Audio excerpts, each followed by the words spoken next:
Hello, everyone. Before we get into this show, just want to kindly invite you to leave a review, like, subscribe, follow, all that stuff. Stuff explained on Apple Podcasts, on any other podcast service platform that allows you to rate, thumbs up, leave any kinds of reviews. And please reach out on Twitter at Motley Experience. That's Motley, Motley, Experience without the first E. And that's on Twitter and Instagram. You can also look us up on Facebook for all the latest and greatest on this podcast, the blog, the Motley Experience, and so much more. So really hoping to get that sense of community built around Stuff Explained and to take this to the next level, whatever that might be. And just let me know what your thoughts are on this and past episodes. So without further ado, let's get into this episode 23 of Stuff Explained.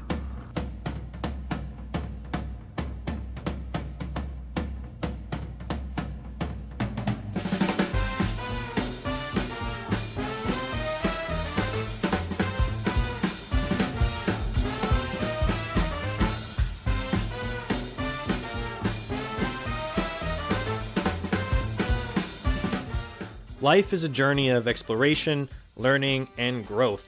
Basically, the world is full of fascinating stuff. Join me, Aristides Marousas, as I uncover interesting facts and discuss big ideas on Stuff Explained from the Motley Experience. Experience your world.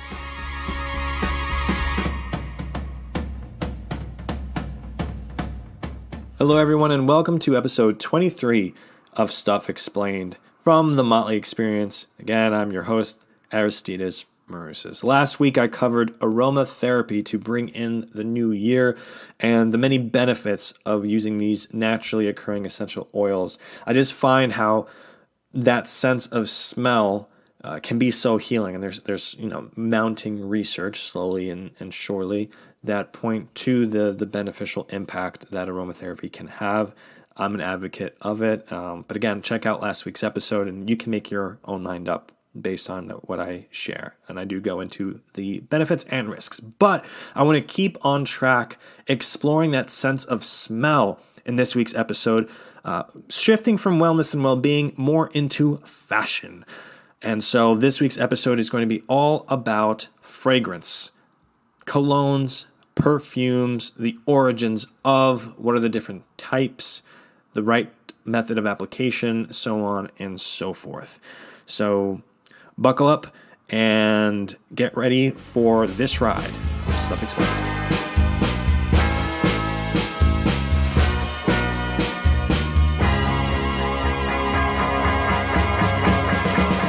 So the origins of fragrances. The first known uses of fragrances come all the way back from ancient Mesopotamia. So in the ancient Egyptians, Persians, Romans, and Greeks all used fragrances to varying degrees. They used local flowers, fruits, and aromatic woods and combined them with oils to create an ancient form of perfume. And these were largely used for ceremonies by society's elite and rulers, especially among royalty. Fragrance was a big thing just to sort of show off, especially exotic spices and herbs that were brought in through trade. And also in public bathhouses in Roman times, it was used in the public bathhouses. But after the decline of the Roman Empire and spread of Christianity, the usage of perfumes fell out of practice in Europe. And there's a few reasons for this. The one I found interesting was just how it was viewed as an excess, and a lot of excesses of the old glory days of the Roman Empire were sort of put to the wayside as this religion spread, as Christianity spread. As Christianity spread throughout Europe. And it, again, as I said, it fell out of practice. However, it didn't fall out of practice in the Middle East or in India and China. And they continued to use them in daily items, in the home, in places of worship. And to the daily items, I found it really interesting. In China, they actually infused fragrance into items such as the ink of a pen. I think that's pretty cool. We think scented markers and crayons as something for children. Over here, I remember that in elementary school, but you go all the way back to ancient times, they were doing this for various purposes, I'm sure, in their ink that they used to write. But when we get to the 11th century, the Crusades actually brought back fragrances to Europe, as crusaders would bring back materials and techniques from their time in the Middle East. Now, the Italians are thought to have been the first Europeans to truly perfect the perfume making process, and liquid fragrances began to replace solid or oil-based ones. It was around this time that the upper class began incorporating fragrances into their fashion to mark their social status. Now, France was next to take the popularity of perfumes to the next level. The court of Louis XV was even called the perfumed court because of how much fragrance was used by members on skin, clothing, furniture. They would even spritz it on fans that they would use to cool themselves.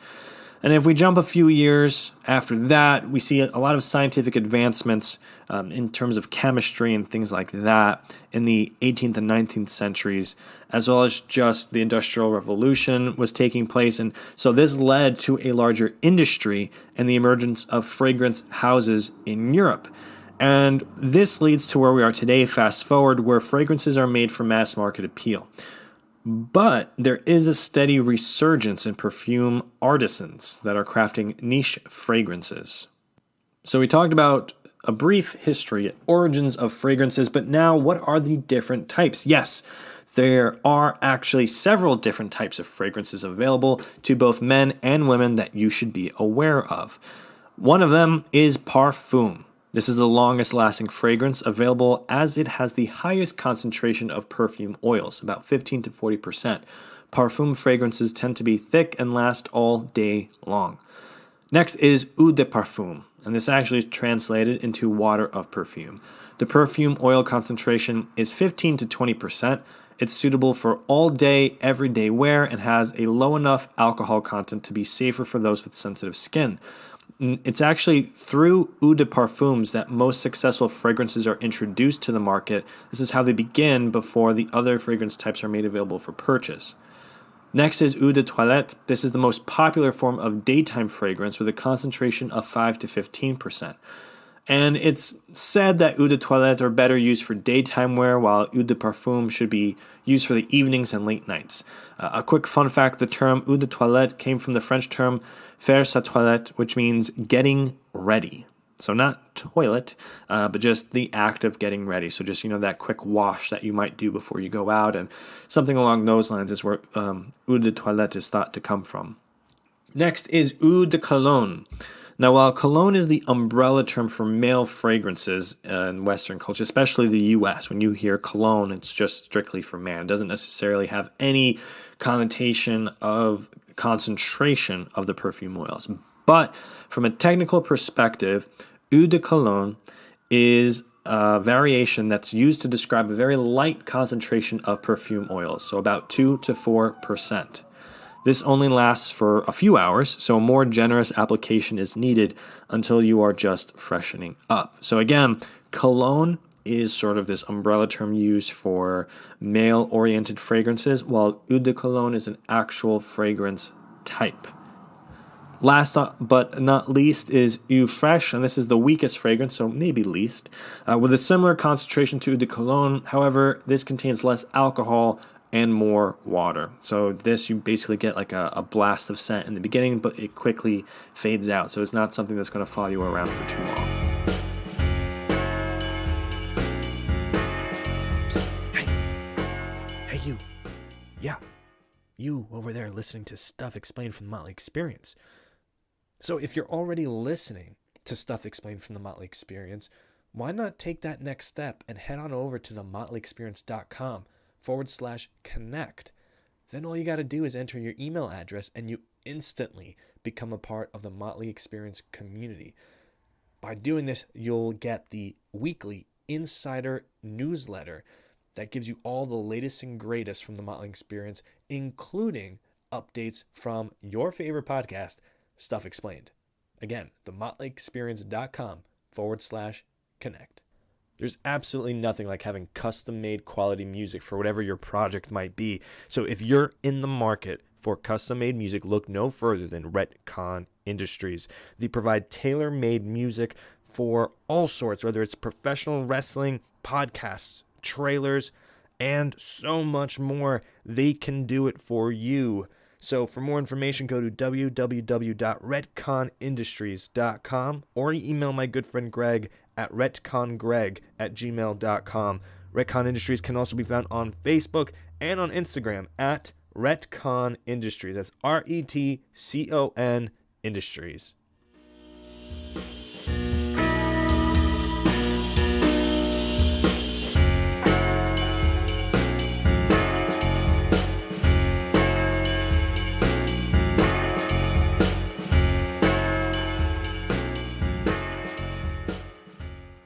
Next, we need to learn what are the different fragrance notes.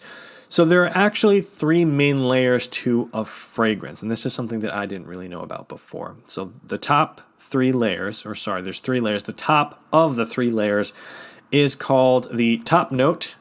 Next is the heart note, that's the middle note, and then finally the base note. The higher a note, the higher the volatility or how quickly they evaporate.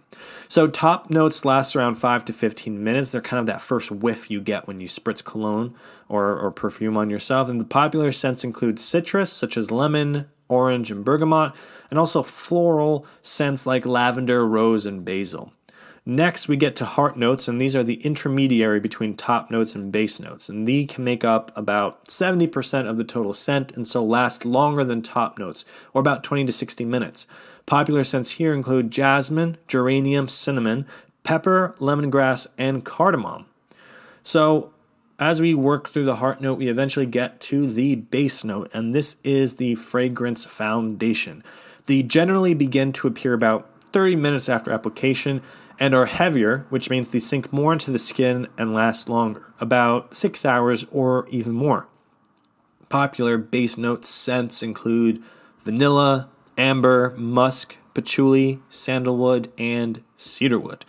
The most common fragrance note categories, and this you might have heard of these before because sometimes they're used in the advertising or descriptions of a fragrance: fresh, floral, spice, fruits, woods, and musk. And there's actually this fragrance wheel, kind of like the color wheel, if you've ever seen that, that sort of helps you figure out what types of fragrance note categories work well with each other. Fragrances will also smell slightly differently on every unique wearer as they interact with the person's skin and natural body oils and scents, which is why it's fine to sample fragrances on one of those little paper sticks or cards.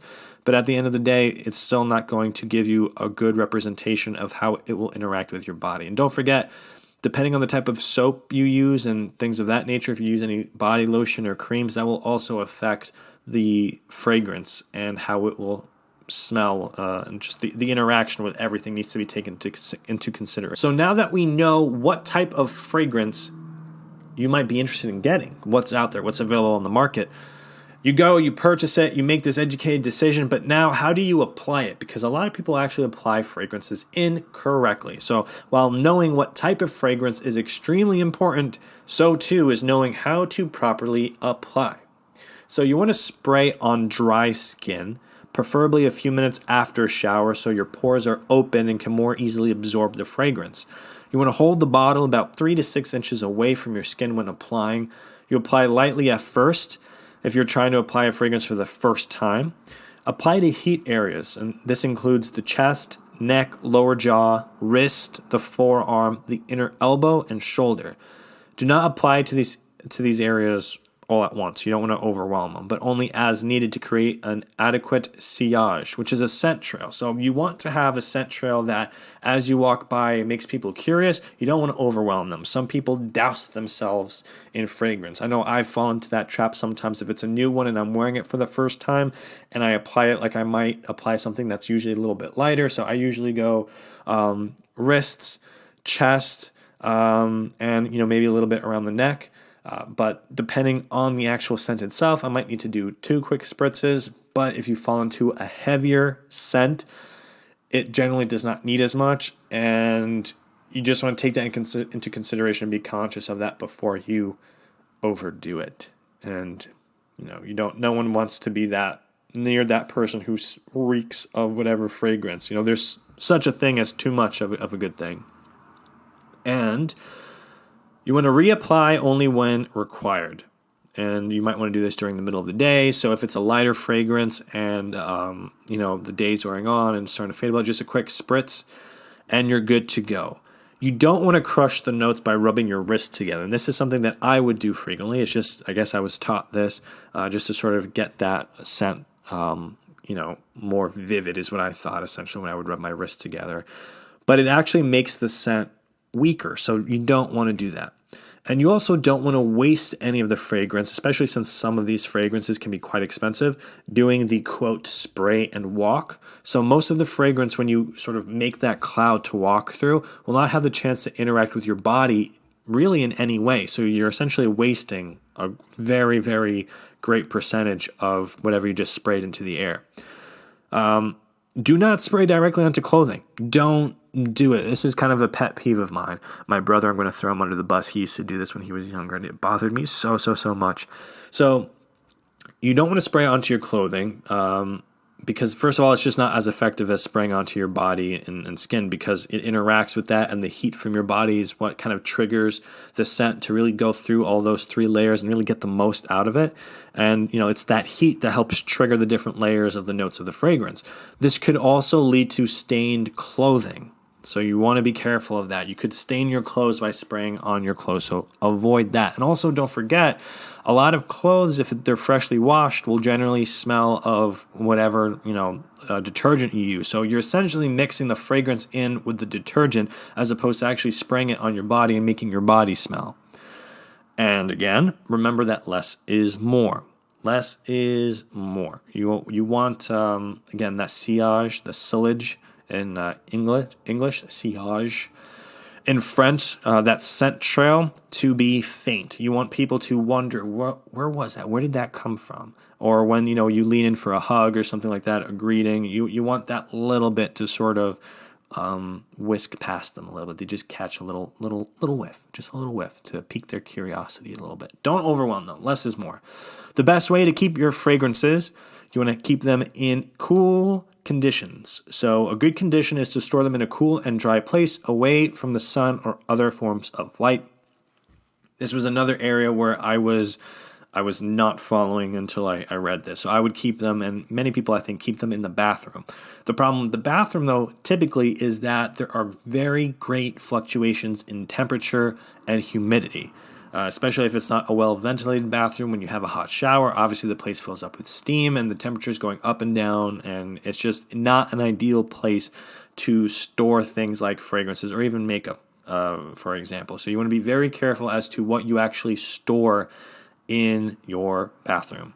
So right now I have my fragrances on a shelf in the bedroom. They don't really see a lot of light, which is good. Before I had them in the closet, but I reorganized something, so now I have them kind of put on display a little bit for myself on top of a dresser. So whatever you want to do, you can keep them in a drawer, in the closet, anywhere you want. Just make sure that it's a cool place, it doesn't get too hot, and that it's dry. And that, most importantly, that the fluctuations aren't too great because it can degrade the chemical compounds and whatnot within the fragrances and spoil it essentially. So yes, there are expiration dates on fragrances because at the end of the day, even though there's alcohol in them, the alcohol is really used to help it evaporate. And you want it to evaporate as slowly as possible in the bottle, which is why you keep it away from sunlight. Also remember that, especially if this is a good fragrance, the ingredients should hopefully be fairly natural, and nothing natural lasts forever. So that wraps it up on this Fragrances Explained episode of Stuff Explained. I hope you enjoyed it. I certainly did in researching it. I just find the whole thing very interesting, how people took this and, it went from being a status symbol of royals to, it still is a status symbol today, depending on the type of brand you get. So favorite brands of mine are Replica. I really like Replica. There's a great one. It's like, what's it called? Something to do with, basically like a Greek island, Paros. It's very wonderful smell. I like Yves Saint Laurent. They have good stuff. Armani has some great fragrances as well. I will admit, I do work during the day for L'Oreal USA, and these are all brands that are owned by L'Oreal. So just saying that, I'm not trying to push you to buy them. It's just what I've been exposed to, and scents and fragrances that I really enjoy. So especially on the lighter end. But Replica is pretty cool. Replica is a pretty cool brand. So what are your favorite brands? What's your go-to? When I was younger, I really liked Bleu de Chanel, but the other day I actually spritzed some on for the first time, and my suffice to say, it's not one of my favorite ones anymore. My tastes have changed as I've gotten older, which is pretty interesting. So, what is your go-to? Growing up, my dad always used Geo. That was always something that I remember growing up. So I have a sort of a soft spot for Geo from Armani. Yeah, it's Armani because it's Giorgio Armani. Thinking to myself, sorry. Anyways, tweet me real good. Motley Experience at MOTLEYXPERINENCE. Ugh, just tripped over that. But in any case, I've said it enough times. You're probably going to hear it in the closing of this show anyways. Hashtag Stuff Explained. Tell me about your favorite fragrances. Whether you've made your own, something I definitely want to try out. Make your own fragrances. It's definitely possible. I've made my own soaps before, so why not make my own fragrance? Could be something cool to try. All right. Until next week, everyone. Hope you are all well and enjoyed the show. Were entertained and got something out of this. Thank you.